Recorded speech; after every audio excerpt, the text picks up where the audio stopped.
I am truly honored to host for the marriage of Chelsea and Ralph, also known as Cheral. Allow me to tell you a backstory. That day when Kuya was 10, I was 8, and Brian, my younger brother, was 6. Opo, 10, 8, 6. So nag-family planning talaga yung parents namin.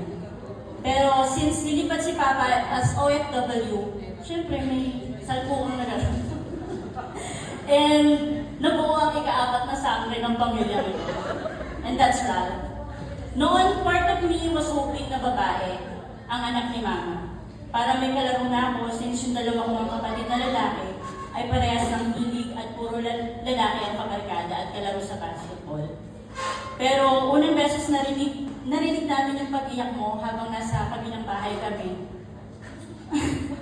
Naisip namin na kahit anong kasarian mo, mahal ka na namin agad 3. Lumipas na ng araw, ako ang naging katuwang ni Mama sa pag-aalaga sa'yo.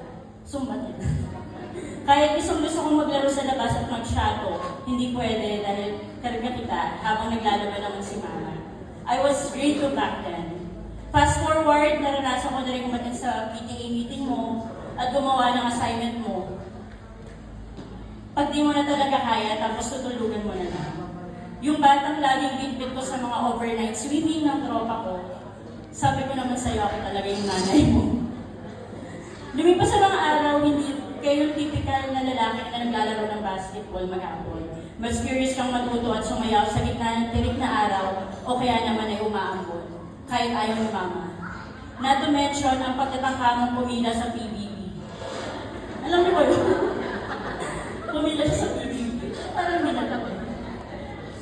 Hindi ka rin yung typical na kabataan na madalas mapaaway dahil mas pinipili mong kumalma at pag-isipan ng mga bagay-bagay.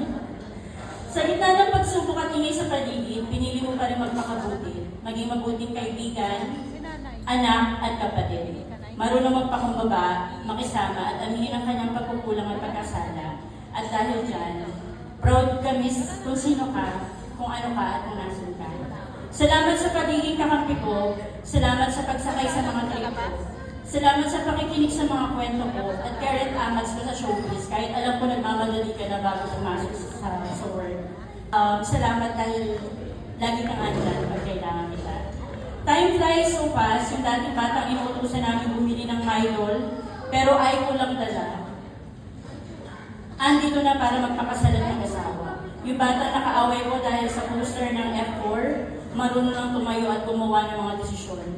At yung batang sinasamahan ko lang sa mga PTA meeting ngayon, sinasamahan ko na rin para bumili ng singsing para sa proposal niya. At yung batang karga ko noon, ngayon kaya na rin bumuo ng bata. Very soon. Ngayon papasok ka na sa bagong kabanata ng buhay mo, sana alam mo na lagi ka naming suportado. At sa'yo, Chelsea May Corlina, ang gulo, sis, it's official. Zizi, orang gulo hanggang gulo. Kahit din yung napili yung hashtag for today's video. Ayaw mo. Thank you for making me your official third wheel sa mga lakad at biglang yayaan at lead. Sa mga goals na sabay-sabay natin inabot paunti-unti. Pero may progress, step by step, sabi nga nila, para sumakses. Basta siya yung driver natin lagi. Thank you for making me your maid of honor and thank you for making me as your official auntie today. Salamat sa pagiging parte ng buhay niya. Alam kong mahirap sa simula pero kinakaya. Mula high school at paggawa niya ng video ng Giyomi, hanggang sa pagsagot mo ng I do, salamat at tinanggap mo siya ng buong buo. Salamat dahil hindi mo siya iniwan. Salamat at andyan ka kahit wala pa siya noong napapatunayan. Hanggang ngayon naman. Dati pangarap ko lang magkaroon ng kapatid na babae, pero grabe si God. Binigyan niya ako ng 3. Ate Jo, Charm, at ngayon si Chelsea yung tumagdag sa pamilya natin. Pinagdasal ko na kayo talaga yung endgame kahit wala na akong apang. Pero endgame na sila, baka naman. I know you are both a blessing to each other and I hope hindi yun mawala forever. Please trust, love, and respect each other. And syempre, always put God in the center of your marriage. Malayo pa, pero malayo na. Ito pa lang ang simula ng buhay ng mag-asawa. Pero sigurado ako sa chapter ng buhay nyo, kakayanin nyo ba sa magkasama?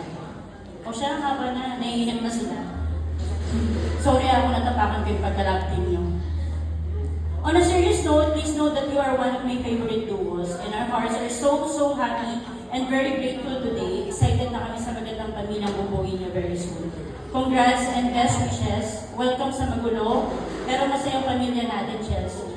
Mahal ko kayong dalawa. Tandaan niyo, andito lang ang ato palagi.